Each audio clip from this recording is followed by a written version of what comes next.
Here you go again. And welcome to the Dawg Chug. I'm your host, Ed in Columbus. As you can see, Andy is away. So, hey, guess what, gentlemen? We are going to play tonight. We're going to have some fun. We're going to talk, Sharon Moore's in the news in the last couple hours. We got Shedeur Sanders. You know what?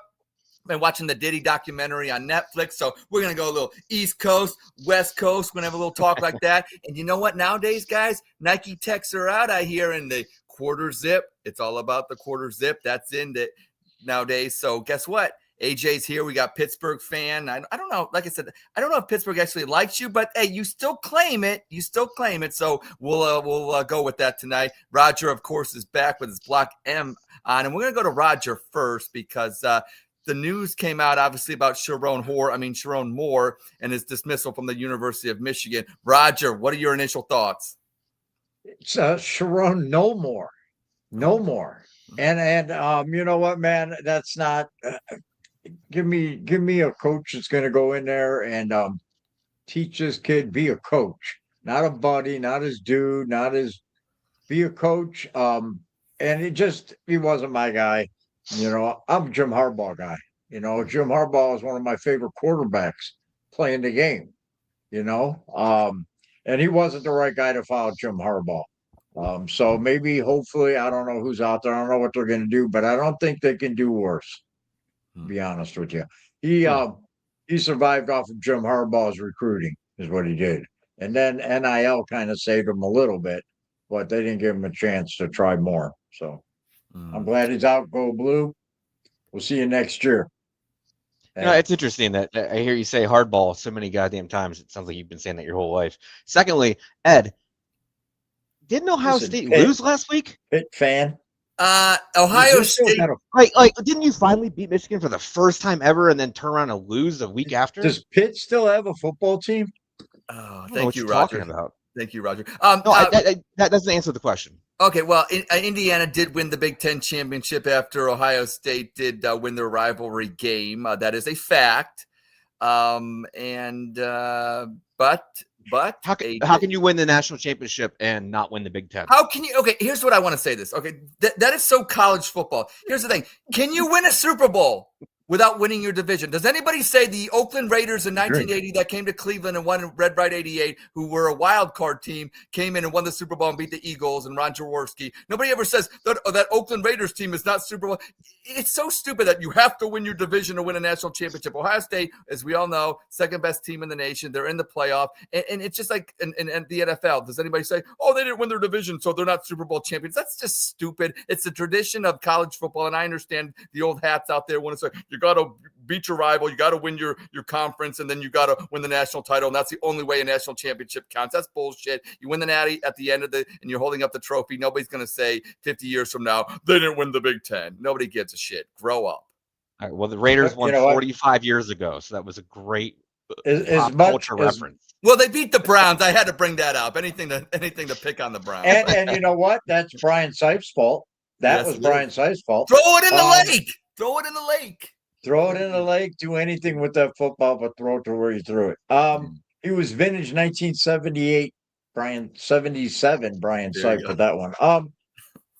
What were you saying? Oh, you know what? As much as I enjoyed the loss, I fell asleep about the third quarter, and I caught the news because I woke up. Hey, did you see that? I hurt my knee. Yeah. Knee swollen up as a big buck nut, almost as big. Yeah. I had a cane, and when you have a cane, it's like the Red Sea parts. Everybody opens doors. It's beautiful. But anyway, as much as I enjoyed reading about it at 3 a.m., and I made comments, and Ed got mad. I made comments. He yelled at me, and then I did not. Ed's right, 100%. Ed's right, 100%. That the Big Ten conference championships don't matter no more. See, that was the last game of the year was the championship, and that's who went to Pasadena to play. To go play UCLA or USC. Washington or USC or UCLA. That was Big Ten football. The BCS was king. I loved it. That was my college football. It don't matter who wins the Big Ten. You know what? The Michigan Ohio State game, they need to hang on to it because even that meeting at that time of year really doesn't do anything anymore. You know, win or lose. If they're good, Right. they're both going to go. If they lose, they're both going to, not. So all of that's meaningless. All the old BCS type logic and thinking to college football is out the window. You know, it's So gone. basically, Nobody Big Ten, gives a shit that Indiana won the The Big Big Ten. Ten's got Nobody cares. 18 teams. They can't even do Right, math. right? So I the looked Big up. Ten doesn't exist anymore. They're not even a conference. You know what? I Right? started The to SEC, the post. Big Ten, Big 12, they don't matter. It doesn't matter anymore. It doesn't matter. If you're They the top, dismantled the entire thing. yeah. I started to do a post that I looked up when the last time Ohio State won the Big Ten, and I was like, "Oh, look, it's Michigan, Oregon," and then now, and I was like, you know what? Nobody gives a shit. I didn't even do it. I didn't even put the post up. You know what I mean? Because nobody cares. Nobody cares about the Big Ten, who wins, who loses. It doesn't matter. Doesn't matter. They'll load it, and they're probably going to win a Natty again this year. And fuck Ohio State. How about that? But they're probably going to win it because they're loaded and they got a good team, and they're. Mr. Dong, where the fuck is the real talent from the show? There's never real talent on the show ever. I don't know where he got that from. So when has there ever been talent? Where has there ever been? Oh my God! On this show? And this guy. See, shut up, Lysandra. Now we know who's running that account. Lysandra. Yeah. Now going into some of the details, because as prepping for the show, I was looking into some of the details. So Sharon Moore, not only did he get dismissed for having inappropriate contact or relations with a staffer, he I guess it was found out that a lot of the people at Michigan found out because he had DoorDash deliver some Plan B to that staffer to terminate a pregnancy, an unwanted pregnancy. So, Sharon Moore, is he Rick Pitino status He's now? thrifty. Yeah. Just dive up the pharmacy and add some DoorDash. DoorDash some Plan B over. I mean, that's what when you're in a hurry, you're needing it. You know what I'm saying? I mean, so if they you got a choice for cheating on his wife, but they didn't get rid of him for cheating on the field. I don't know. Does that make you a real Michigan man? I don't know. That's breaking news for me because I didn't know the details or anything. So good, good. Yeah, and we'll cheat you if we gotta beat you. Now the white women reference is obviously right there. He's right there. Sharon Moore's wife is white, and then the girlfriend is white as well. So Sharon Moore. I think he's asking. I think they're asking for Lana or any female. I thought they were asking for Ed. I thought he was either. I don't put in when they're not coming on, so I still get them. I still get them at least for the original view, the initial view. Yeah. And then when they leave, once they realize the girls aren't there. Like I said, I thought this comment was about Sharon Moore, but it was actually about our show. So thank you, Vinny L. Goblin out there for that. I'm into the vino, though, so don't take my word for it. No, they would not be asking for Lysandra because Lysandra's got some more flavor to her than just the basic white bitch. Lulu or something. Yeah. She said that. She ain't asking for me. I said that. Oh, Paul likes Lana. PD. Lana fan. PD's into the Lana thing. Yeah, he's an Italian guy though, so I get it. Get it. Can we all just show some love for a classic name that I was called since middle school? AJ the Vajayjay. AJ the Vajayjay.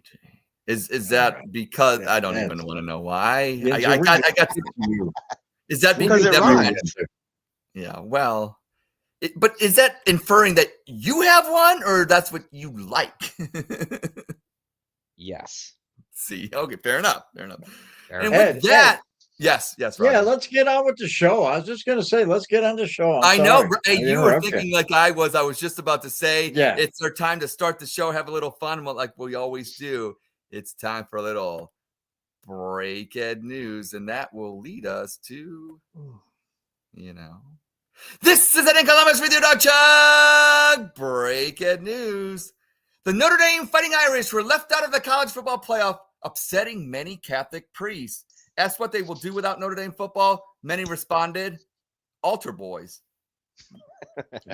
44-year-old Phillip Rivers is signing with the Indianapolis Colts because the Colts desperately need a quarterback, and Rivers desperately needs some extra Christmas cash because he has 10 fucking kids. The Catholic priest also responded to this by saying, fuck them kids, literally.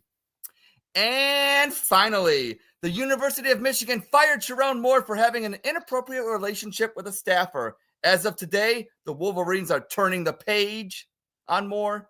And this is Eddie Columbus with your Dawg Chug. Breaking news. Wait, that's her? Well, I would too. Like, yeah, look, I don't really feel that bad Edward. about like. Well done, Ed. That's a lot of kids. 10 kids. 10 kids. It's a lot of kids. I grew up with a family. They had 10 kids, man. One of my best friends, Ray, Donna, Janet, Mary, Jimmy, Joanne, Peggy, Jimmy, Rob, Marlene, and Dennis. All 10 of them. 10 kids in this family, man. You should have seen them.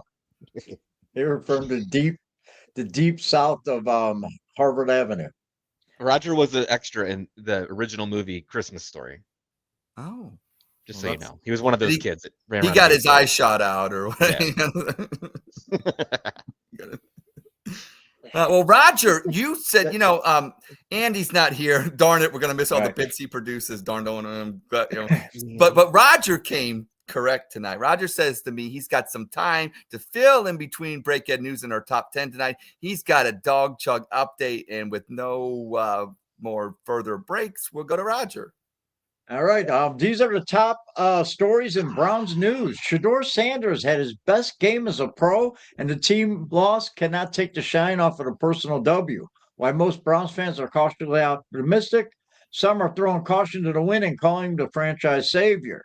Nothing new with Browns fans, fanboys, and quarterbacks there. Not much has changed among his Colorado fan base as they remain steadfast in their loyalty. Although they have suffered a tragic loss, where 39 members of a small group called the Shedeurians Gate in remote Lake City, Colorado, have committed suicide attempting to board a UFO that's behind the 31 Atlas and ride it all the way to Canton Hall of Fame.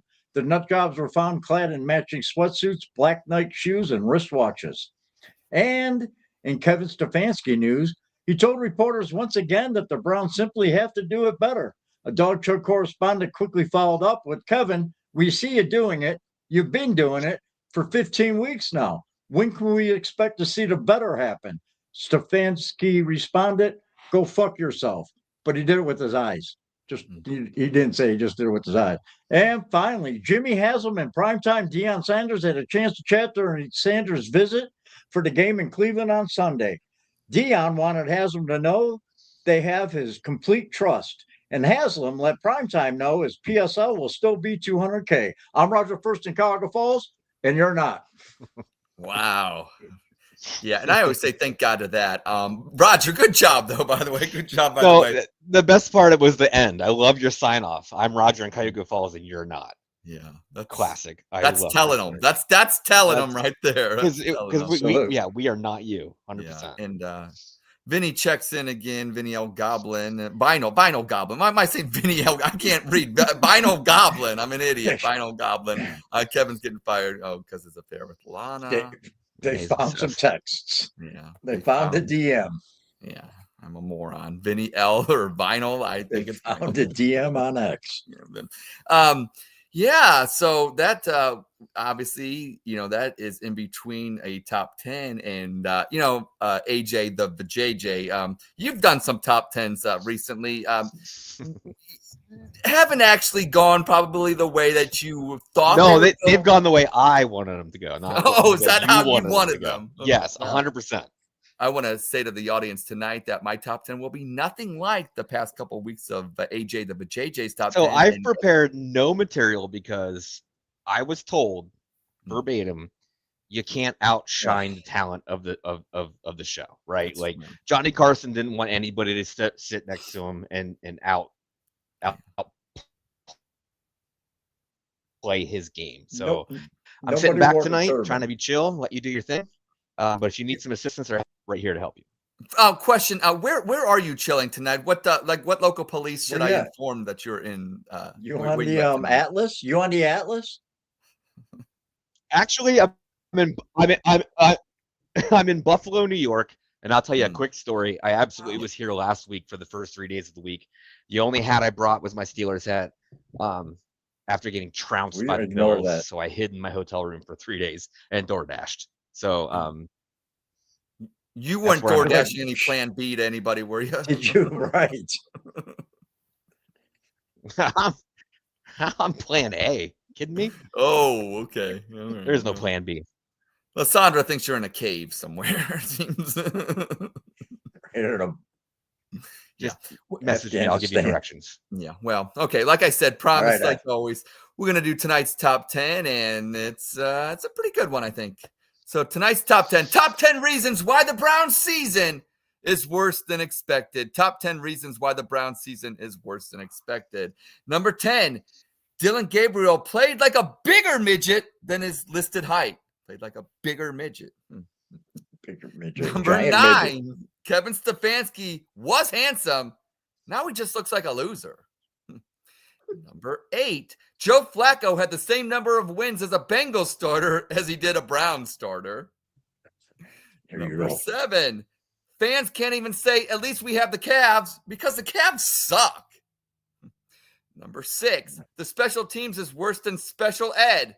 They're fucking retarded. Number 5, this isn't Watson's last year. Motherfucker's coming back next year, bitches. Number 4, the Shedeurians are more annoying than the fucking Watson Warriors, as we found out last couple weeks. 100%. Number 3, Myles Garrett is better than ever. What a waste. Jose Ramirez understands and agrees even when spoken to in English. Number 2, most likely will lose out on the number 1 pick, thus losing out on the only franchise quarterback, Fernando Mendoza. And the number 1 reason why the Browns season is worse than expected is after Sunday, even Roger First is a whore for Shedeur. Go Browns! And that's tonight's top 10. Good job, man. You really... Roger, you are a whore for Shedeur. I see you talking with the Bearded Brown. Shout out to them and what they do, but I see some back and forth, and you kind of being a whore for Shedeur. Explain yourself. Okay. I didn't do anything that's like, I'm not like some of our friends out there. I'm not going to name Mac or Carm's name. I'm not going to say names. Okay. All right. Fair enough. I'm not putting them, I'm not burning the quarterback jersey, with all the names. I'm not doing that yet. I'm not getting his enshrinement into putting his name around the new dome. It'll be in the new dome. But you got to be fair. I got to be fair. He played a good game. He played like a Browns quarterback. It reminded me of Browns football. I'll tell you what, I didn't start the game until 3:00. I didn't know what was going on. And then I get on X and I make a few comments and I catch a few glimpses of things. And I kind of know where the game's going, or I think I do, but I still watch it. And by the 4th quarter, I knew we lost. But I did see a tweet where Stefanski, I saw the 2-point conversion tweet. And I'm like, all right, I got to watch it. So I watched it all the way through. And I was impressed. He, you know what the most important thing to me is? He said in his interview, my dad's going to be mad at me. His first start, he didn't take any chances. He didn't throw the ball downfield. You know what I mean? It was all outlets. His old man told him, no matter what, I don't care if you have to throw it in the dirt, throw it in the stands, whatever you do, don't throw interceptions in the NFL. That's the quickest way to lose your job. So in the second start, he took chances. And that's what he needed to do. And I saw that. So I'm not going to go on there and bash him. He played well. And I'd also tell you this, Ed, I don't expect the Browns to win the next 3 games. And I don't expect him to win it for us. I just don't want to see him lose it for us. Gotcha. Lose them games, be the reason we lose it. So right now, yeah, man, I jumped on the bandwagon. And I've always fought just with the Shedeurian gates. Them people are the only ones I fight with. I have nothing against the kid. I think he's a good kid. He does everything he's asked. And he's shown improvement. He showed a lot of improvement from his first start, win or lose. It was a W for him, in my opinion. So I'm going to be honest. I'm a Browns fan. He's wearing the orange helmet. I'm going to support him. The only person I never supported was the scumbag piece of shit, Watson. Anybody else in an orange helmet, from Kaiser to fucking all of them. And I'm going to support him, and when he does good, I'm going to applaud it and recognize it. So there, I explained myself. I'm into the vino. Is that good? Fair enough. Jay, I don't really care what you think about Shedeur, but I'll pivot to what is your take? What is your meter with Aaron Rodgers? How are you feeling about him? You still like him, hate him? All right, so let's go back to Shedeur. All right. So fair enough. no, wait, listen. I get the opportunity to have my counter argument. Sure, let's see what the Hingers got to say about you. Fair enough. I mean, being almost close to winning is it's where so you guys crazy. hang your hat on. Like Shedeur's like, well, he did pretty good, but didn't win. That's kind of okay. No. You know, the bar is so low that you guys have to really understand that you have to raise that. And Shedeur being a 4th, 5th, 6th, I don't know what round pick he was. It was definitely under the Dylan Gabriel thing. I think that you're doing a disservice by having him get his ass beat for the next 4 games. Roger said, I don't think that he's going to win the next 3 games. So if he's not going to win the next 3 games, put Dylan back in. Put Deshaun back in. Let this kid not go through. But develop him by having the media rip him apart for having 3 shitty games in a row. How do you know he's going to have 3 shitty games? He is the Browns quarterback. Why do you just assume he's going to have 3 shitty games? Roger said, I don't think he's going to win the next 3. That doesn't mean he's going to have a shitty game. I said, I don't think the Browns are going to win the next 3 games, and I don't think he's going to be the guy that'll pull them out and win them for us. He's not there yet. But he played Peyton Manning well was 3-13, but you still play him. I mean, he played well in a loss to a level competition field, and he was. You're comparing Shedeur Sanders to Peyton Manning. No, I'm saying when you got a rookie quarterback, you don't expect. You're only to win saying games. that the Browns are not going to win the next 3 games because they're playing. Right. Get off the. You're in the mountains. Playing good teams, right? So you're playing good defensive teams. Right. Starting quarterback gonna be great. Isn't it good to judge a quarterback against playing good against defensive these good teams? Roger, you invited this JJ tonight, didn't you? I think you're setting him up for failure. JJ. But Aaron Rodgers, okay, let's go back. I think you're for failure. Like there's Shedeur fans, I get it. Yeah. I thought I had a standing invitation. So you don't. Aaron Rodgers. He's in Niagara Falls. We good?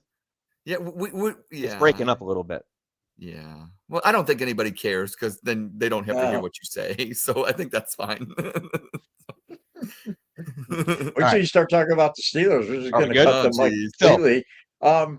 So, all right, listen, Aaron Rodgers, that's an elite quarterback. And I literally watched him last week look like Aaron Rodgers from 10 years ago. I mean, he was spinning out of pockets. He was throwing dimes. I get that he's older, but he's not Phillip Rivers. I mean, he's not Joe Flacco. I think that he gives us the best chance to win. I think that I feel confident in Aaron Rodgers. And I think that his leadership is starting to kind of come together a little bit. I mean, regardless of being whatever the record is, we're 2 games up in the AFC North. So I have no doubt to believe in him. I hate my quarterback 2. I love my quarterback 3. Okay. Shout out to Will Howard. Yeah, I mean it's Aaron Rodgers or nothing. Okay. All right. That's fair. No, I just want to get your take on that. And I guess we'll move along because I make these great bits, and one of the new bits that is taken over is opposition position, where you take the opposition's position and you try to argue it. So, Jay, I when I was thinking about doing this, I was like, I don't know really what we got going on tonight. So, but I thought about this because we keep talking about Andrew Berry and in the draft picks and everything, and if Shedeur actually pans out, then that's another one with Fannin, which Schlesinger, and with all the other ones, Judkins, obviously. So basically, I guess I'm going to pose this question to you, and then how you answer it will be how the segment goes. So, Jay, do you think Andrew Berry should keep his job even if they fire Stefanski? Yes. Okay, well then you're going to argue otherwise. You answered the question. Am I supposed to do the opposite? Well, now you are. So now I know how you feel. Roger will argue first. So Roger, you will take. Yes. So you think? Yes, I think that he's done everything he can to rebuild the franchise. I think that the Deshaun Watson stuff and the Nick Chubb stuff, and actually, I'm starting to change my mind while I'm talking, but at the same time, I think he's tried to at least pull all the cards, right? I think Dylan Gabriel was the right choice for you guys. Maybe it didn't work out because your team's just shit. You can throw Shedeur in and he can be like a brand new quarterback and everything gets excited right now. But I think some of the draft picks, some of the moves he's made, I think even trying to make sure that I keep Myles Garrett just to be a great player, a great face to my franchise was the right move. But Stefanski's in charge of making all of that happen. And you guys went from making the playoffs for 2 years to being the worst team almost in the AFC. So that collapse is not just because Deshaun didn't play this year or Nick Chubb didn't play this year. It's a lack of the locker room. The Browns don't scare anybody anymore. I think that doesn't come from the GM leadership. That comes from the head coach leadership. So I really do think there's a disconnect. And I think that Andrew Berry should probably just get a new head coach, but not lose his job.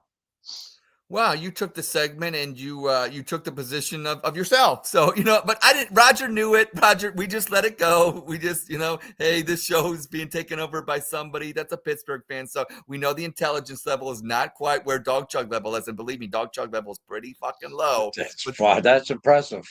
Yeah, that is very impressive tonight. So Roger, so position tonight, I should say. Yes. So, argue whatever he did opposite, because I don't even know where the hell this all show's right, going I'm going to tell you why Andrew Berry needs fired. And all right. Yeah. It's not because of the Deshaun Watson fiasco. It's not about 5-bone drafts or subpar drafts. It's not about the 3 wasted first-round draft picks. All of that is a result. All of that is his Band-Aid to try to fix his biggest mistake. And that was not getting rid of Odell Beckham the day he walked in the door. The day he walked in the door, Odell Beckham was on the IR. The Browns finished strong. Baker finished good. If he would have got rid of him, Beckham wanted out, and he didn't get out. And all he did was cause trouble.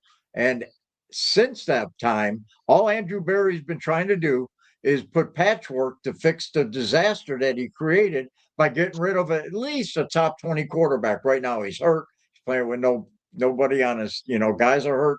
But at least a guy that keeps you in the game. A guy that probably wins you the division this year with this defense and some sort of help on offense, counting the 3 draft picks that you traded for the rapist. All that aside, if you want to point to this year's drafts, there's been a lot of GMs in the history of Cleveland that have picked some really good linebackers, some really good, defensive tackles that have really picked some good players and put them on this roster and put together a pretty decent roster. And what they couldn't do is put a fucking quarterback on the roster. And he's tried how many times after getting rid of one that he inherited that was a number 1 overall pick, at least top 20 quarterback.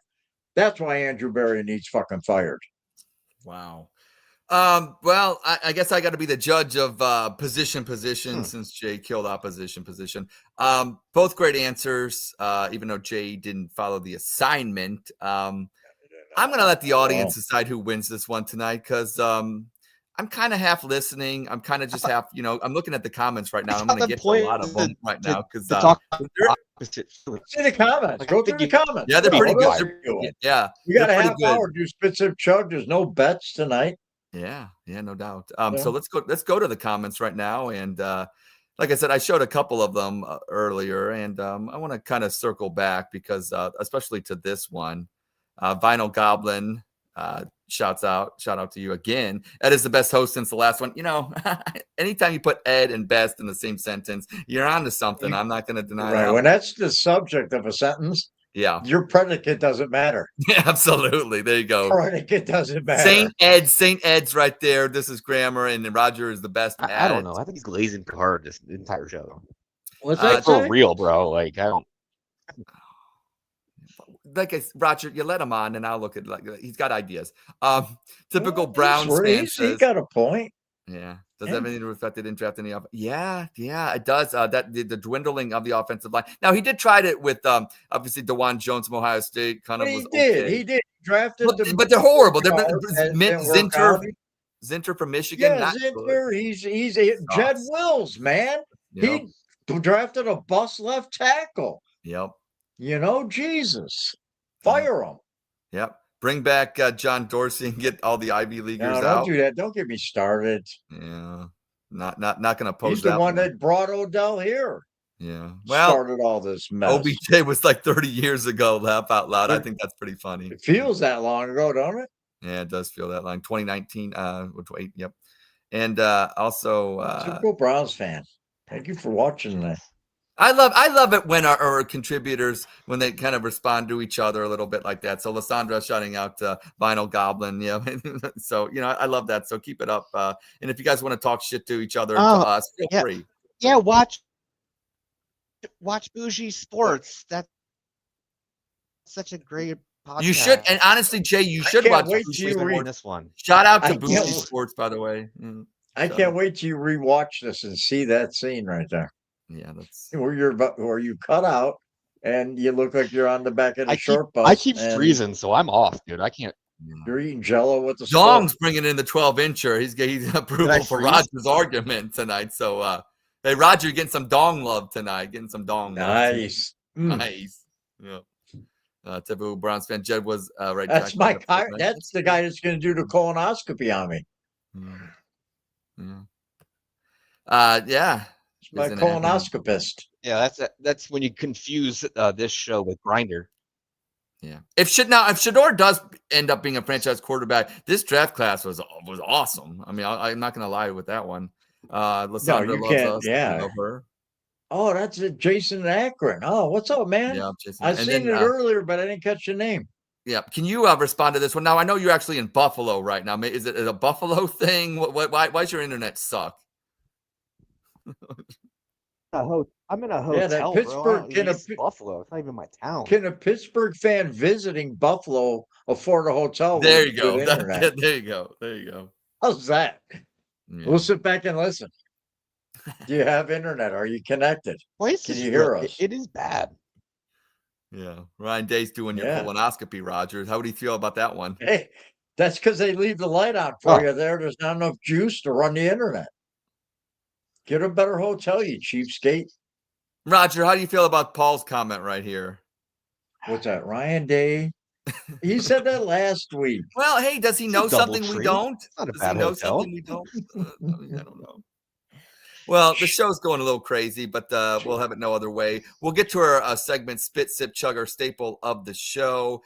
Yes, it's a game with so much claim and fame. And yes, Andy, I gave it its name. It's Spit, Sip, Chug. Well, I will say a statement. It is a statement, not a question. So don't question my statement. If you heavily agree with that statement, you will chug. If you don't like that statement a lot, kind of like Jay's internet, you will spit or you will sip if you're kind of either on the fence. Roger, we'll let you sip tonight. Andy's not here. New rules.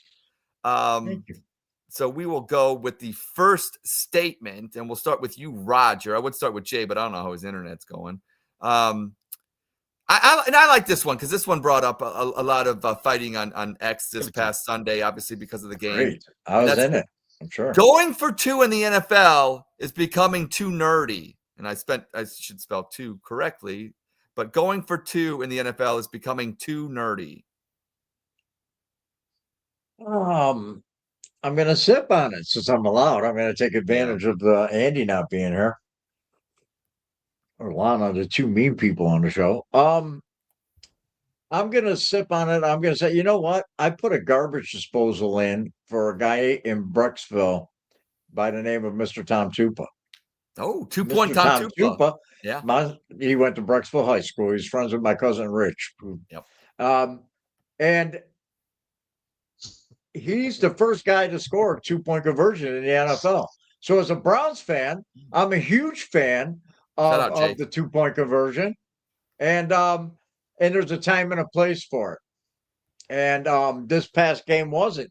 You're down 14, you score, and you kick the extra point, and you go down 7 at home. You're at home. You're not on the road. On the road, you try to go for the 2-point conversion. Kevin Stefanski wants fucking fired. That's the answer to this. That's the answer to this statement. There's no other explanation. It's become too nerdy. I don't know. I want to chug on that, because he just irritates me now walking up and outside. I think he was he was chatting to somebody talking on the phone. He wasn't even paying attention. He reminds me of the guy in what's the Talladega Nights? The driver that gets out and has a hot dog, and that's when Ricky Bobby takes over. That's Stefanski on the sidelines. You're not even paying attention. I don't know, man. I'm done with Stefanski. The 2-point, it's definitely becoming too nerdy. Guys like him running on every time, it just doesn't make sense. Doesn't make sense. Nice. I'm gonna regret this, but AJ. So I agree. I agree to sip. So here's the deal. I think better. It's becoming too nerdy. And the reason is because the NFL in general is becoming too nerdy, right? We're going for everything on 4th and 1. We're going to 2-point conversions for everything. It's turning into like a giant game of Madden. Like we've taken the analytics and the percentages, and you're watching a game, and Chris douchebag Collinsworth is like, well, the analytics say you have a 96% chance for 4th down to go on 4th and 2. It's changing the scope of the game. So I think it's kind of mid. Yes, you go for it, but yes, you don't. Like there's a kind of a certain regiment and rule of the game of traditionalists, and we're evolving into some sort of game that almost is kind of not at the NFL, right? It's like the next level. It's right up there with a tush push. It's like it's a guaranteed 4th down, play. So I agree and I disagree. So I'm going to sip, and I think it sucks. I just think it sucks. I think 2-point conversions and 4th downs are for emergencies only, not part of a game strategy. Okay, hungry. Hey, making me hungry. Shut up, Paul. Mention Arby's. I can't disagree with both of you guys. You guys made valid points, and I'm not going to regurgitate them because, some podcasts, I just want to say, you're watching them and they all go around and they all say the same fucking thing. We're not going to fucking do that tonight. I'm chugging. It is too fucking nerdy. You're down 14. Kick the fucking extra points. Our guy actually has been pretty good at kicking extra points. I mean, I don't know. Like, just fucking kick them. You're at home. This ain't the road. And so I'm going to chug again because I just want to say, fuck. We should have at least tied it, went to overtime. Head with the violence. Thank you. We will move on. Before we go to our second statement, and Lysandra chimes in again. Thank you, Lysandra. She's doing so good tonight. She's got great. Maybe we should have had her on the show instead of she's playing along. I almost messaged her. Well, instead of me, absolutely. Well, I mean, I said that and actually meant that, but then I was going to say with you as well, but that's not really what I meant. Yeah. So, well, this one's like a softball one, but I like to see where people are at right now because it's Browns. It's overreaction. We'll start with AJ. Shedeur Sanders is a franchise quarterback. Are you spitting? Are you sipping? Or are you chugging? Nope. Absolutely not. Are you kidding me? You're gotta be kidding me. You started 5 quarterbacks before this guy, and he has one good game that he loses in, and you guys think he's the franchise quarterback. And you know what? Actually, I'm gonna revert. I'm gonna change my opinion. I chug. Yeah. I mean, you saw Nick Carnes' post, right? He is. I mean, because every time you guys pick a shitty quarterback, we win 2 games a year, right? So the shittier are the we win 2 more games a year. So if you go 9-7, like this year, the AFC North is not gonna be one, not going any more than 9-8. So if you give me 2 free wins because you want to invest in Shedeur Sanders, dude, go right ahead. I dare you. But he's really not that guy. I mean, he's Johnny Manziel 2.0. We call him John Manziel. We actually still like John. You're gonna get some hate mail. You get some hate mail from that. Yeah. You don't call him Johnny Football? No, he's John. We respect John Manziel. Okay, we respect John Manziel. Ed loves Johnny. Yeah, Ed loves. I met Johnny. I like Johnny. You met him, so hey, if Ed meets you, you're on his A list. Yeah, he's on my on his A list. I'm actually going to chug for. Because I want to be a cuck. It's so fun to be a cuck. You cucky Clevelanders. You get on X all the time, and you no offense. I love Nick Carnes. Just be you, bro. You know what I mean? Cuckiness, and I, like I said, he does a great job at what he does, and that there's a purpose to it. But the cuckiness, and I want to be a part of it. So I am chugging. I'm chugging. Jump he on the threw for over bandwagon, Edward. 64 yards. He had 4 touchdowns. I mean, how is he not a franchise quarterback? He outplayed the number 1 pick, Cameron Ward. I mean, call him Cameron because that's what he wants to be called, Cam Ward. No, I mean, has to be. I mean, because you Clevelanders, you were having Victory Monday. You lost a fucking game, and yet some people were having Victory Monday because Shedeur Sanders had a great game. So, wrist up, legendary, chugging, franchise quarterback. Let's go, Roger. I'm sipping. Wasn't it I'm the gonna make it a Titans sip though? night. Like, I'm gonna sip. Don't let that get in the way of it. It was an NFL team. they're 2-11, dude. Jesus Christ. Sorry, Roger. AJ interrupted. No, that's okay. I'm sipping. I'm gonna sip every statement. Then I'll have to chug because I sipped every statement. So I'm sipping on this. Just wait and see, man. Listen, there's a list of quarterbacks who had 300-yard games for the Cleveland Browns, and Brandon Weed's on that list. Brandon Weed had Josh Gordon. Colt McCoy's on that list. There's a lot of quarterbacks on that list. Brady Quinn's on that list. Josh McGowan's on that list. There's a lot of quarterbacks that had 300-yard games. So is he a franchise quarterback? No. Is he not going to be a franchise quarterback? No, I'm not saying that either. I'm in the middle. I'm sipping. Let's wait and see. One great game against a bad team doesn't mean anything, but his improvement from his first start to second does to me. And let's see what he can do without putting the pressure of winning these next 3 games on him. I'm talking about just his own,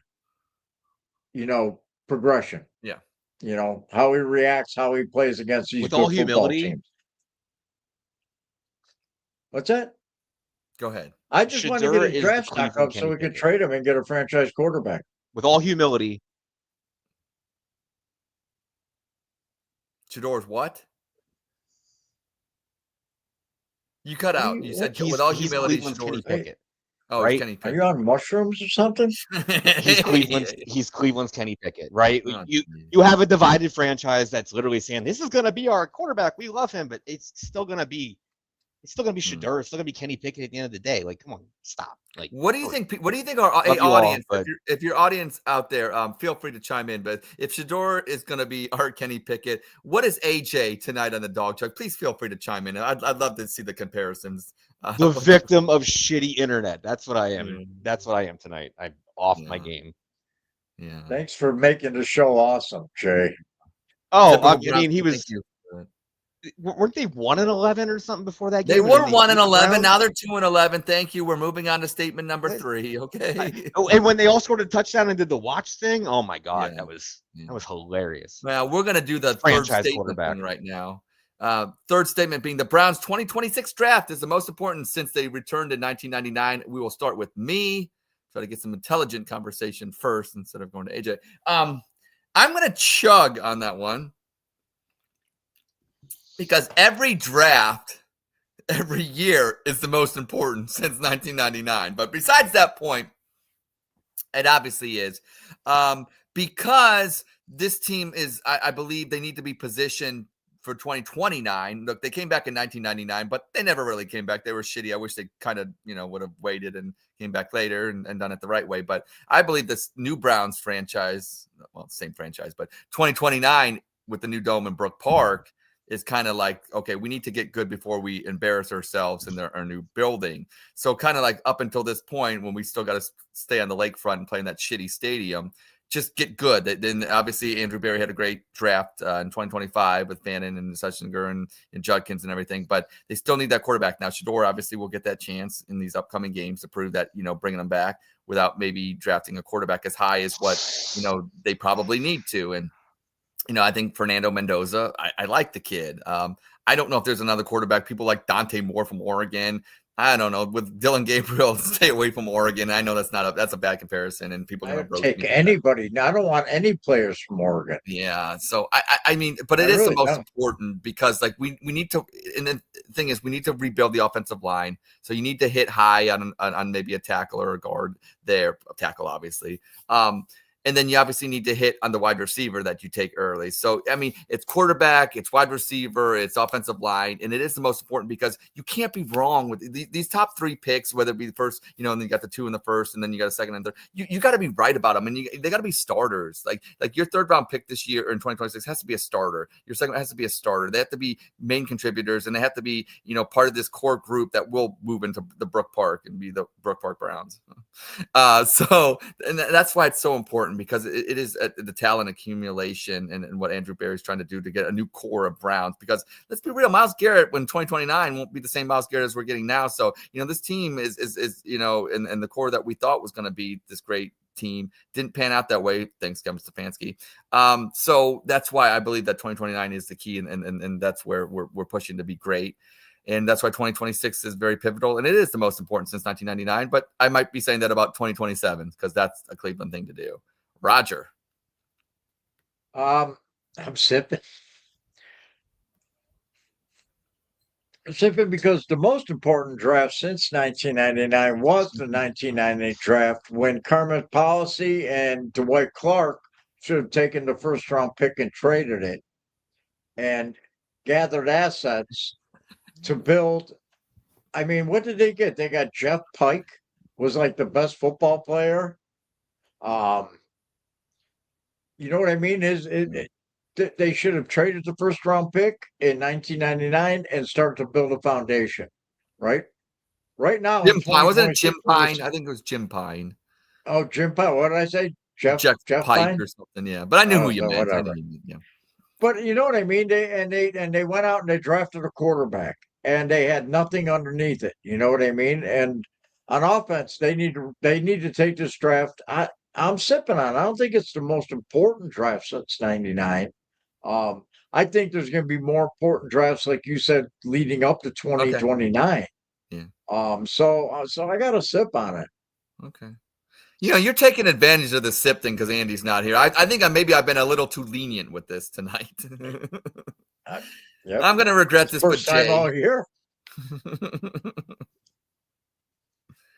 Jay, and before you go, shout out to Jake, Hurricane on X, and he says your takes are as bad as Johnny Manziel. I don't think so. I think they're worse than Johnny Manziel. That's my take. Was it mine or yours or his? No, it was Jake talking about Jay. Jay, go ahead with your. All right. He's not wrong. Listen. Here's what I think, and this is my opinion. So my opinion is always going to be not what you want to hear, right? So that's my job, is to tell you an outsider's perspective, right? So most important draft since 1999. You guys always just try to draft great players. You try to draft the best quarterback, the best running back, right? I think you did a great job with Judkins this year, but you guys don't actually build the trenches. You don't build offensive line. You don't build defensive line. You don't build. You have Mason 5 Graham's great players, pretty good, out of 22 on the field. Is he still talking? I think so. Out of we're talking about the last 26 years, you always pick. And even when you talk, Ed, and even when you talked them last year. So if you're going to draft another one, why the hell did you draft 2 last year? What is the plan to make sure that we draft an offensive tackle in the 1st round, or a center in the 1st round, or a defensive line? So what is the long-term strategy where we just keep plugging and placing people that are just band-aid solutions to a problem, right? No, I'm thinking as a Brown right now. No, fair enough. I just thought it was funny. That's all. But next year, draft a left tackle. Right. Like, stop thinking about a quarterback. Stop thinking about a wide receiver. You don't need splash. You need a team. You need a base. You need a core. And I think that the last 4 years of the Steelers draft kind of proves that, right? Where we were Broderick Jones and Fontenallo, and we're building the trenches. We're able to make Aaron Rodgers a good quarterback just by having a great offensive line. So Shedeur can be great all he wants, but if he's getting his ass beat because you guys are still just drafting flashy players, I think that you just need to redirect your mind. I do think 2026 is an important draft for you. But I don't think that it's the draft where you guys need to draft some sort of flashy player. I think it's time to build your trenches, and the heart of your team needs to be reassessed. Wow. When your internet actually kind of works, you're not as bad as you were, so it's kind of getting good. I can't help it. I don't live here, dude. Blame Buffalo. You know, Buffalo, the city of like non-champions. Yeah. It's literally hear a 6 inches Buffalo of snow story? outside right now, so it's probably that. Yeah. You want to hear a Buffalo story? Yep. Sure, why not? Hell, why not? We drive from Cleveland to Buffalo. I went 3 times to tailgate when the Browns were gone. All right. Yeah. My buddy is we just went down. So we're there one time, we're sitting there, and all it was the aluminum fucking benches you're sitting on in that whole rich stadium, right? We're sitting there, and they're honoring Jim Kelly. And the dude I'm sitting with, and there's all Bills fans all around us, and they're playing the Patriots. And my buddy was a Pats fan all his life, so I'm with him. He's a Patriots fan. I don't give a shit who wins. I'm just there to get drunk and tailgate. But this guy's sitting there, and this one guy says, "What are they honoring him for? Losing 4 Super Bowls?" And it was like after he was sick one of the times, actually. And the lady, the Buffalo Bills fan, was ready to beat him up. She jumped up. Oh, it was ugly, man. It was ugly. And the Buffalo Bills lady jumped up, and she's like, because she was ready to kick his ass. So it was bad. That's crazy. Bad news. Jim Kelly has lost more Super Bowls than you've ever been in. They escorted him out of the facility. Thanks, Jay. Thank you, Jay. Thank you. You're welcome. For that. That actually is going to, spit. He's in the Hall of Fame. Because Jay's here. There's another one about the Cavs. You don't know shit about the Cavs, and I want to talk about some other things. So that will conclude Spit, Sip, Chug. We got rapid fire, which I'm going to put Jay under. Let's do it now. Jay, you ready for rapid fire? We're making good time. Yeah, we're making good time. Jay, I don't know if Jay drunk in less than under an hour. How's your internet, Jay? Can you handle rapid fire, or should I just not do it with you? It's hit or miss. All right, you know what? It just keeps spinning. Yeah. I tried to switch it to my hotspot, and it that way we have. But yeah, I'm ready. Hit me. Something that's coherent. Yeah. All right. Roger's going under rapid fire. Roger, you have 3 seconds to answer. I don't need any other bullshit. Just answer the damn question. And shout out to Elfman, who had a perfect rapid fire. I'm gonna beat the Elfman. All right, here we go. All right. Elfman. Rapid fire begins now. James Madison making the college football playoffs is his wife, Dolly. She's awesome. Yes. Alabama deserved a playoff spot. No.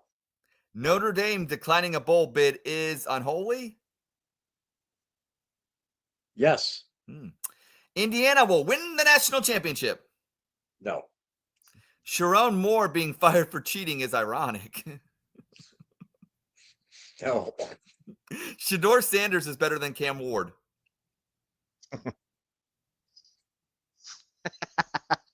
Yes. Sorry. The Steelers will win the AFC North. No. Pittsburgh, a.k.a. Methburg, is the capital of Appalachia. Yes. Big Mac or Whopper? Yes. And this one I am going to go to Jay because now I look at it. Jay, this one's only for you. And finally, if you could unwrap any bougie sports girl for Christmas, who would it be? I'm going to – internet froze. And you are off rapid fire. Edward. Thank you for that. Yeah, well, I saw that. I had a pivot there, Roger. I did you solid right there. That's bro. I've been in human resources part tomorrow. It would have been a mess. Well, I can't believe Jay didn't answer the question, pussy. Why didn't you answer? Lissandra's mom. Her and I are on the same page. Because you know the answer. I want to sit down with. I do know the answer. Just say it. Just say the answer. I want to sit down. Lissandra's mom and I, we think alike. Shoot your shot, Jay. Shoot your shot here. It's probably makes a good food. Probably not that one and the other one. It's 100% that one. It's that one. Okay, it's that. Okay, that. Okay, for all theirs out there, 100%. You know. Thank God. Thank God Eddie wasn't on. Yeah, no doubt. All right. Well, The I did king? promise to show. I did want to Yes, we talk. both hate LBJ. Wow. Yeah. So in my little preview, check out the Dawg Chug X page out there. I did preview the What show. did it say? I didn't read it. Oh, James chimes in and says the only thing Roger and Deshaun have in common is they both wear winter hats indoors. Yes. Is there anything else you have in common with Deshaun? I saw me mention with Watson the same sentence. I wanted to read the whole thing. Yeah, fair enough. Maybe Roger has a cold head. Yeah, but so You know a question that's just standard rule for anybody. Roger, is there anything else that you do have in common with Watson? No. Okay, no, fair enough. no. Just I'm not cross-eyed. No. No. All right. Nothing. All right. So I previewed retarded. So everybody out there, obviously Christmas is coming, and the kids call me the unk. I try to stay hip and everything like that. So it was Nike Tex. It was Nike Tex. Roger, you have kids that are in high school and younger kids. It was Nike Tex a couple of years ago, but now it's about the quarter zip. It's about the quarter zips. Those are the hot things. Roger, how many quarter zips have you bought for Christmas? Well, I can't give it away. But I'm doing some shopping tomorrow, Ed, and they're on the list. On the list. Okay. Jay, you are fashionable. You are fashionable, Jay. Do you have any quarter zips, or do you know about this new craze that's taken over? Full zip. He's got a members only that he wears on Friday nights. Quarter zips only for like golf pros and stuff. But I did get my daughter a shiesty. Okay. Right? Yeah. All right. That's better than. Does she like you, Jay, or is that just you try to win her love with the gifts? I mean, she likes me because I protect her from guys like you. So she feels. I know that's it. Whoa. Ed, I can't wear them. You can't wear the quarter zips. No, because I got a broad chest. So it looks like I'm trying to be huge. Hey, because it just comes down there, and it looks like I can't wear them. Yeah, Jay, an audience out there, I'm sure they didn't buy anything that Jay said because Jay looks either frozen, but you're the guy that's in some hotel room with frozen internet. What, a shiesty? Always in a motel room. Yeah, so I think more fathers out there would be concerned that you would be, with so just throwing that out there. So. He's running from ice. He's Canadian. Yeah. But I wanted also another thing. Wait, my internet went. Did he say that the quarter zip makes him look fat? That's not what he said, Jay. You love this. No, he didn't say that. He didn't say that. Okay. I thought he said the quarter zip made him look fat. No. Okay, my bad. No. Roger, you like the slim. I told you that earlier today. Your ass makes you look fat. Yeah. All right. Well, I've been watching the Diddy documentary on Netflix, and I've always been loving the East Coast, West Coast rap from the 90s. I don't care. The SNOOP, DOGG. I like the East Coast. I like the West Coast. I liked it all. I like, the fact that Tupac and Biggie got murdered sucked, but I like the drama. So, Jay, East Coast or West Coast, any memories from the 90s or, the Diddy thing? Any thoughts about that? Who did you like better, the East Coast or the West Coast? And who are some of your favorite rappers? Listen, West Coast all day long growing up. You want to talk about the Chronic aftermath. You want to talk about Dr. Dre, Exhibit, Snoop Dogg, Eminem. West Coast was the bee's cheese. And the greatest part about it is now that you're learning more about Diddy, the West Coast was the one that said, ooh, goddamn, no Diddy. You know what I mean? So at the end of the day, I think West Coast wins the fucking battle, bro. Yeah, I think long term, when it comes to what they've actually contributed to hip hop, it's hard to argue that. Roger, I know you're. I don't know how big you are into this genre, but what are your thoughts about? I mean, you were alive during this time. I'm not saying you're the biggest Tupac. Everybody's on their edge of their seat, waiting to see what the 57-year-old man. Right, exactly. That's yes. West Coast. Listen, man. Listen. When I was 11 years old, me and my buddy had a piece of cardboard and we had a boom box. And what was the song? Superman Come to Town. What was the song? Was it you speaking of like Run DMC? Are you speaking no, it was way before that, man. It was Rapper's Delight. I mean, Hip hop, Hotel Motel, that one, the Hotel Motel. There you go. Yeah. Yeah, that's Rapper's But Delight. Yeah. listen, man.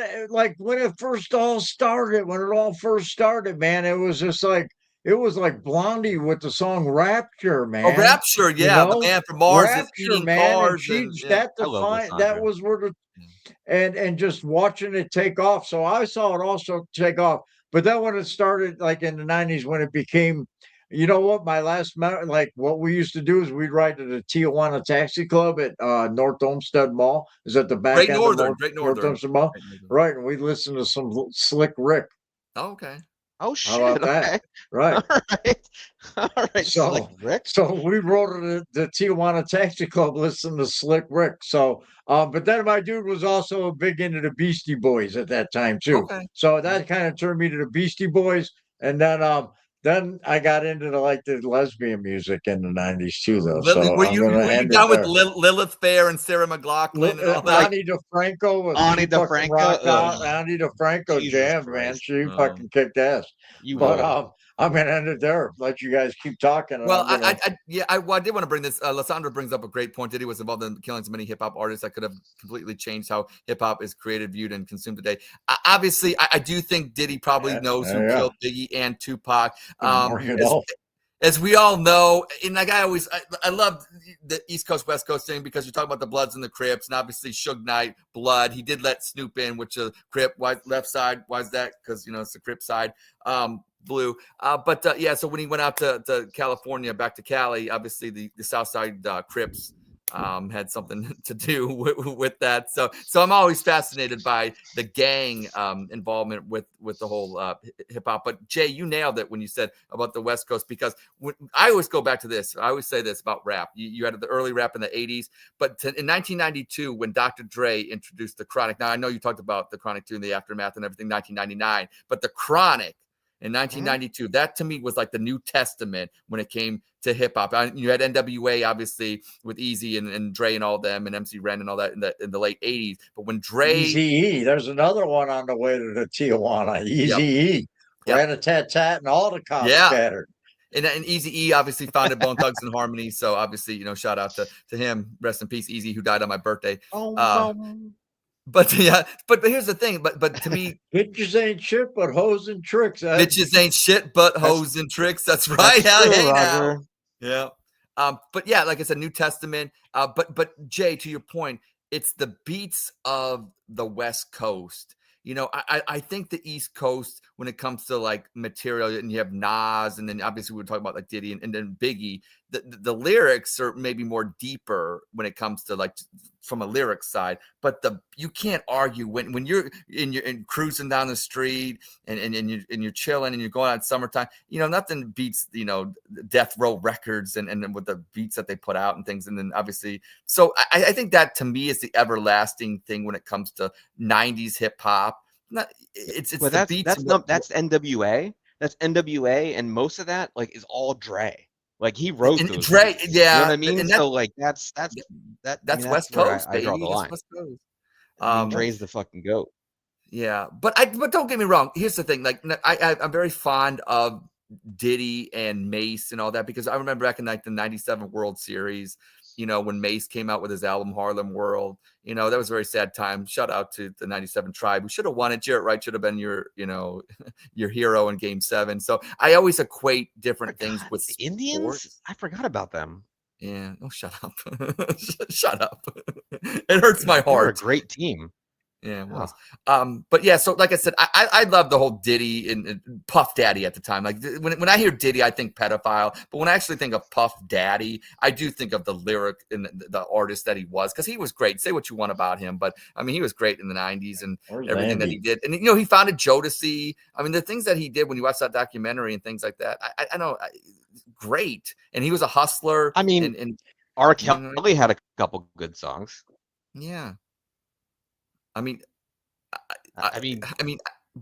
but like I said, I think, look, I've always said this about. And he may be right. He may this is the whitest rap conversation. All right, here's the thing. Okay, we're not gonna drop any N bombs or whatever like that. We're not. Is Mr. Dawn black? No, I don't think so. No black dude's gonna name himself Mr. Dawn. Yeah, that's right. Yeah, there you go. So how white are you, Mr. Dong? Well, he's like probably 12 inches white. That's what he's gonna say, probably. I mean, I don't know. So I mean, but yeah, that's the I thing. don't So think no black dudes are watching this show. yeah, Ain't well, gonna there you lie. go. And they're not gonna lie. But so my thing is this. Okay, so you're going West Coast, and you think that Dre's your all-time great. Is that what you're saying? Basically, when it comes to the influence at East Coast, West Coast, Dre is your number one when it comes to actually the No, influence over the whole thing. all-time greatest beat. All-time greatest beat dropper, and he formed the Aftermath. So yes, I do think that he was one of the most influential West Coast rappers.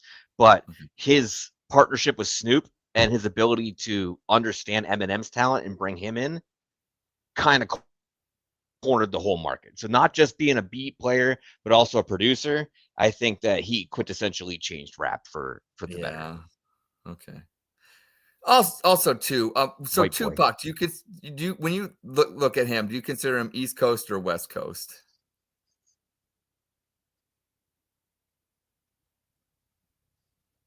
He was kind of died before the two, really, right? Like before the split, like he was the split in a way. So I mean, you consider him and Biggie East Coast, but at the same time, I don't really necessarily consider him on either side. Yeah. Well, I mean, yeah, Diddy was also supposed to. Yeah, he did. He did that. I mean, that's the thing about it. He was a monster. I'm not gonna lie, but when I think of Tupac, it's funny because like the East Coast influence. But then when he did, go to jail, and then Suge Knight kind of like, and then he dropped the All Eyes on Me album. I mean, then he went to Vegas and everything with that. I don't know. Like I think that like when I think of like most of his songs, they do got that West Coast kind of death row. I mean, the earlier stuff is definitely East Coast influential, but the ones that My Ambitions as a Rider and then things like I don't know. And then hit 'em up, Mm-hmm. my fofo, make sure all your kids don't grow. Yep. I mean, that is West Coast. First off, fuck your bitch in the click you claim. I mean, that is some killer shit right there. I mean, I don't know. So Roger's loving this conversation right there. I mean, but like I said, I just wanted to throw that out there. The documentary, check it out on Netflix about Diddy. Does it? I mean, is it showcasing we are not sponsored by regional? Netflix. What was it all about, Edward? Was it about showcasing regional pride, contrasting musical opinions or differences, or was it just boombox versus It was rap? literally about Suge Knight and Diddy, and different people throughout that they had beef with, and there was confrontations between music moguls. And I don't believe that actually it was really most of an East Coast West Coast thing. It was really just people from the East Coast and one basically person from the West Coast, and they had beef. And they decided that, just like any kind of fight where I got a bone to pick with you, I got my posse now and you got your posse. And now it becomes this big thing when it really was just a few people that kind of had beef with each other. And it wasn't really this. It was about 50 Cent. It was about 50 Cent owning his ass, dude. And waiting for the time to strike, take all of his videos and then shove it in his face. So it's literally about 50 Cent's triumph, I think. I'm gonna he has been the biggest, coming out of it. I would say that it's hard to argue. Look at his wealth and his it's like everybody thought Diddy was a weirdo, so they distanced themselves and so they all went and did their thing. And there were a few people that supported Diddy, but he's obviously a rapist, so yeah. Good night, Lysandra. She's like, I can't take this. Lysandra, I left a while ago. I've been gone. Yeah. Lysandra, I'll take the trash out before I come to bed. Don't worry about it. Hey now. All right. Well, that'll conclude. Like I said, I'm more of a West Coast guy, but shout out to I like the East Coast. I like them both. I just wanted to bring that up, like I said, for a little bit of fun. And I'm just curious to see what Roger had to say, honestly, because this is his wheelhouse. Did I contribute though? I think so. Did I? All right. Thanks. Yeah, you did good. Thanks. My lyrics probably piping in with my lyrics probably helped. Yeah, I knew some rap lyrics from the 90s. So. Yeah, 100%. Honestly, that we're almost done wrapping up the show here. Obviously, I want to give you guys I'll give you guys a minute to go around the horn, say whatever you got to say. I know. I did want to say one thing. Well, I'll just use my time for it. So, Jay, you got a minute. Say whatever the hell you got to say. Oh my God, put me on the spot. So, thank you. Merry Christmas, because you guys don't want to play next week because apparently, 1 hour out of your life is way too goddamn difficult for you to keep this show running. So, there won't be a preview before the Steelers game, but I just want to tell you, good luck, I guess. It's going to be probably an obvious loss. I hope that maybe the following week you can put me on the show so we can talk about it. Yeah. We probably won't. But I just want to say, New York Mets are selling so bad right now. I want to talk. Oh, never mind. I wanted to talk about the fact that literally they just put Alonso on the Baltimore Orioles. They traded Diaz. They lost Edwin Diaz. You know damn well Soto is going to go, and the Braves just signed. Right. So, and the Braves just signed Yasminski to a 2-year deal. So, I'm looking forward to talking about baseball with you guys in the future, because what's LaGuardian? What are the Indians called now? The Guardians. The Guardians. Thank you for making fun of them, though. Yes. So the Guardians will be something next year, and I look forward to talking about it. So, Merry Christmas. The Braves fans weren't even at the winter meetings. Braves weren't even there, I don't think. Yeah, do the tomahawk chop. I do love that. I can't lie. I ain't gonna lie. We just signed Yaz, bro, for 3 years. If you get offended by the tomahawk chop, Carl Yastrzemski's grandson. Yeah. Braves fan in a Motel 6 is so cliche. They'll leave the light on, though. They'll leave the light on. Roger, I'm in a fucking DoubleTree, Roger. Damn. You know what, man? There's so much going on. Look, Pittsburgh's in the top of the division. Shedeur Sanders had a huge game. Moore gets fired. The Guardian winter meetings going on. Fuck all that. My son's wrestled tonight. Dawson wrestled. Cuyahoga Falls High School. Wrestling varsity. He's just getting stronger for the mound. You know what, man? It's his first year wrestling. Both my boys, first year wrestling. They're wrestling against kids that started wrestling when they started playing baseball when they were 5. You know what I mean? So my advice to my kids were my 6-year-olds, wait, one of these wrestlers you're playing that's he wrestled a state champion, and it was like a minute something, it went a minute. And I said, wait, these guys are going to play baseball. Let them face your fastball. You'll meet them again. But both my boys wrestled tonight. Jack Chug did awesome.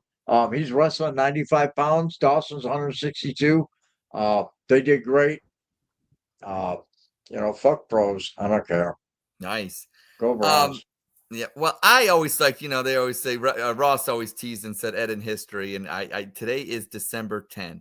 And going back in the Wayback Machine, 1989 was my favorite Browns season for a reason. Obviously, it was the last time they won the division. But on December 10th, this stream of events from December 10th to December 23rd changed my whole perspective of the Browns, because it was my favorite time. And in those 13 days, it started December 10th with this statement. Well, the next person that sees anybody throw anything on the field, point them out and get them out of here. You don't live in Cleveland. You live in Cincinnati. And that head coach, obviously, of the Bengals was Sam Weiss. That set off a firestorm in Cleveland because Clevelanders were pissed. I remember listening to Power 108 when I lived in Cleveland, and the next day they had Sam Weiss got ran over by a reindeer. But 7 days later, December 17th, which we'll do a show next week, I'll probably bring it up again because I'm an old person, and that's what old people like to do, reminisce about the same old shit. December 17th, Browns beat the Vikings in my first game. But to make it to the playoffs, the Browns needed help. That same Sam Weiss that Clevelanders hated so much a week earlier, they were going to need Sam Weiss because the Oilers were playing in the jungle, and then we needed the Bengals to beat the Houston Oilers. And the loudest roar from Cleveland Stadium that day was when they announced the score: Cincinnati 61, Oilers 7. And that set up 6 days later, the Browns going to the Astrodome to face Warren Moon, Ernest Gibbons, and Haywood Jeffries and the Oilers. Browns win 24-20 in a 2-minute drill led by Bernie Kosar, handoff to Kevin Mack. Last division title. But it all started December 10th, 1989 with Sam Weiss in his infamous, famous speech where he said, "You don't live in Cleveland, you live in Cincinnati." Shout out to Sam Weiss. Rest in peace. You were a fun guy and you were fun. And that was a fun rivalry. And that's when the Bengals and Browns ruled the AFC, North or Central, not the Ravens and the Steelers. And that's when the world was right. Holy and shit. thanks everybody for tuning into the Dawg Chug. Jay, say one last stupid ass thing before we go. That was 36 years ago. Well, that's all we got, Ed, Jay. That's all we got.